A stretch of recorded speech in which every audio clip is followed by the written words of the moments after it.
Hello नमस्ते साथीहरू good morning. आज एकदमै बिहानी पख म मेरो कौसीमा नै छु।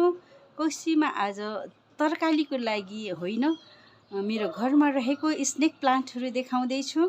र आजभन्दा केही महिना पहिला मैले स्नेक प्लान्टलाई कसरी मल्टिपल स्नेक प्लान्ट तयार पार्न सक्छ, नयाँ स्नेक प्लान्ट कसरी तयार पार्न सक्छ र के तरिकाबाट नयाँ प्लान्टको लागि नयाँ स्नेक प्लान्ट बनाउन सकिन्छ भन्ने कुरा मैले भिडियो पनि राखेको थियो। आज त्यसै विषयमा स्नेक प्लान्टको सानो भए पनि जानकारी लिएर आएको छु। यो मेरो घरमा 3-4 वर्षले एकदमै मेरो घरलाई शोभा बढाइरहेको मेरो स्नेक प्लान्ट एकदमै ठुलो भएको छ। मात्रै एउटा हाँगा ल्याएर रोपेको हो यो स्नेक प्लान्ट। अहिले यो गमला नै पुरै भरिएको छ र यसै गमलाबाट यसै प्लान्टबाट पनि मैले यो पातहरू काटेर धेरै धेरै स्नेक प्लान्टहरू तयार पारेको छु र साथीहरूलाई पनि दिएको छु। यही स्नेक प्लान्टबाट नै एउटै स्नेक प्लान्टबाट मैले अनेकौँ स्नेक प्लान्ट तयार पारेर आफ्नो घरमा नि राखेको छु र साथीहरूलाई नि दिएको छु। त्यस्तै गरेर यहाँ सानो भेराइटी पनि छ मेरो स्नेक प्लान्ट। यसको नि थुप्रै उहरू छ, प्लान्टहरू छ। मैले मात्रै एउटा सानो त्यही पनि यो सानो यस्तो कन्टेनरमा राखेको हुँदाखेरि मैले सानो एउटा मात्रै लिएको छु। र यस्तै गरेर यहाँ मैले सानो सानो यो जारमा यो कोकको बोतलको टुक्राहरूमा मैले यसरी स्नेक प्लान्टलाई मल्टिपल स्नेक प्लान्टको लागि राखेको छु।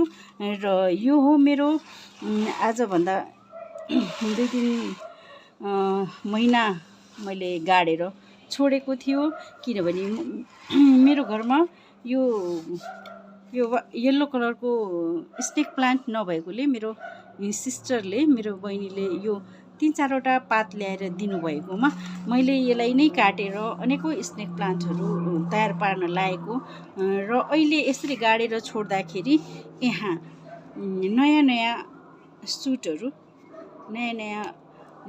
नयाँ प्लान्टहरू निक्लेको हुँदाखेरि आज मैले यही स्नेक प्लान्टहरूलाई अर्को ठुलो गमलामा ट्रान्सफर गर्न गइरहेको छु। अब यसलाई नै निकालेर हेरौँ कतिको जरा लागेछ।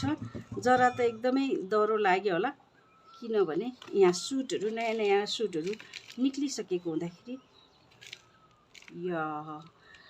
ओ माई गड,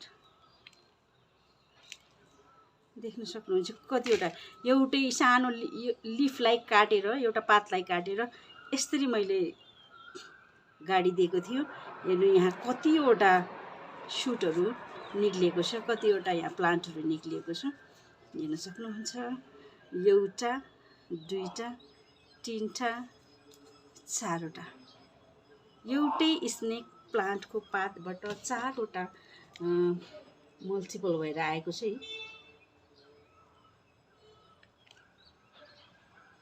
त्यस्तै गरेर पहिला मैले यो येल्लोलाई मात्रै निकालेँ।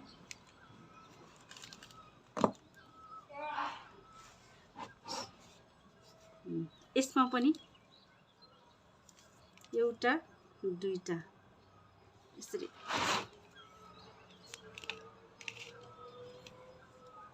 ओ माई गड, कति धेरै निक्लेछ। यहाँ पनि निक्लेछ, यहाँ थुप्रै निक्लेछ। तर यो यस्तो गाड्दाखेरि मलहरू हाल्नुहुन्न। यस्तो नयाँ प्लान्ट तयार पार्दाखेरि मलहरू नहालेर छ भने कोकोपिट र बालुवा अनि अलिकति एकदमै मल नभएको माटो हाल्नुपर्छ है साथीहरू।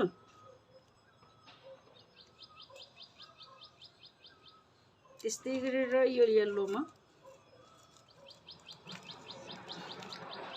यसमा पनि देख्न सक्नुहुन्छ कतिवटा निक्लेछ। 1, 2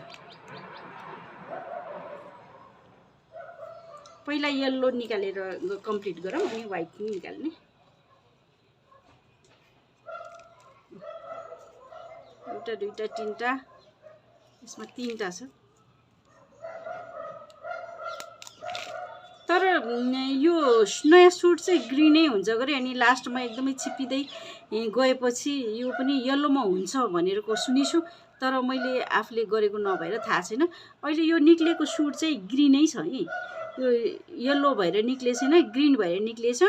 मैले अरूसँग सोद्धाखेरि यो चाहिँ पछि गएर येल्लोमा जान्छ, येल्लो छिप्पेपछि येल्लो हुन्छ भनेर भनेको सुनेछु। अब हेर्दै जाऊँ, मेरो आफ्नो कौशलमा आफ्नो घरमा राखेपछि त म आफैलाई थाहा हुन्छ पछि। ग्रिनको पालो, ग्रिनमा हेरौँ, ग्रिन पनि एकदमै निक्लेको छ।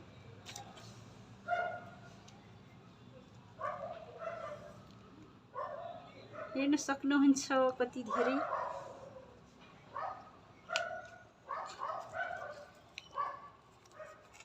यो सुटहरूलाई, यो प्लान्टहरूलाई यसै गमलामा रोप्न गइरहेको छु। सबैलाई मैले एकै ठाउँमा रोप्छु, किनभने मेरो अरू पनि छ स्नेक प्लान्ट, त्यसैले यति एउटामै सबै प्लान्टहरू राख्ने।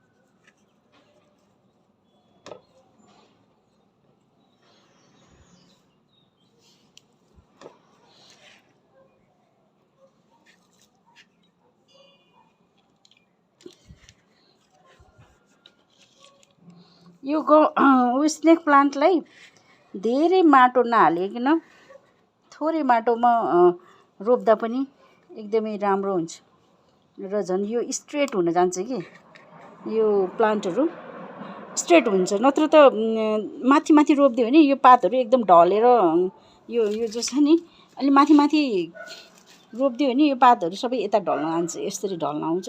यो थोरै भएकोले तलबाट निक्लेपछि यो तलको भागमा अलिकति यो गमलाको सपोर्ट हुन्छ नि त, गमलाको सपोर्ट भएर यो प्लान्ट चाहिँ स्ट्रेट भएर जान्छ।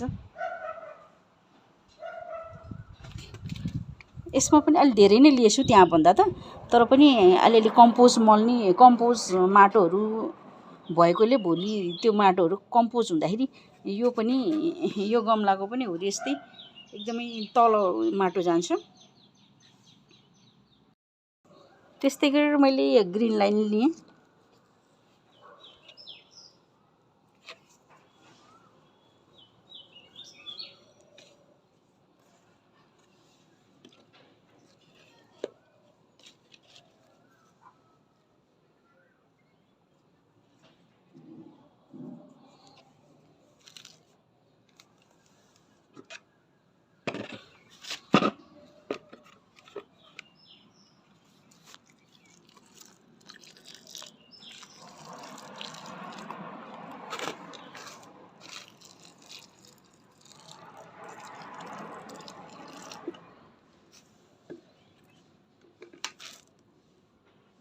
आजको बिहानीको समयको मेरो स्नेक प्लान्ट रोपाइको भिडियो हेरेर हजुरहरूलाई कस्तो लाग्छ, मन पर्छ भने लाइक शेयर र कमेन्ट गरिदिनु होला। नयाँ हुनुहुन्छ भने सब्सक्राइब गरेर सपोर्ट गरिदिनु होला भन्दै आजको यस भिडियोबाट बिदा लिन्छु। अर्को भिडियोमा फेरि भेटौँला। हस्त नमस्ते, बाई बाई।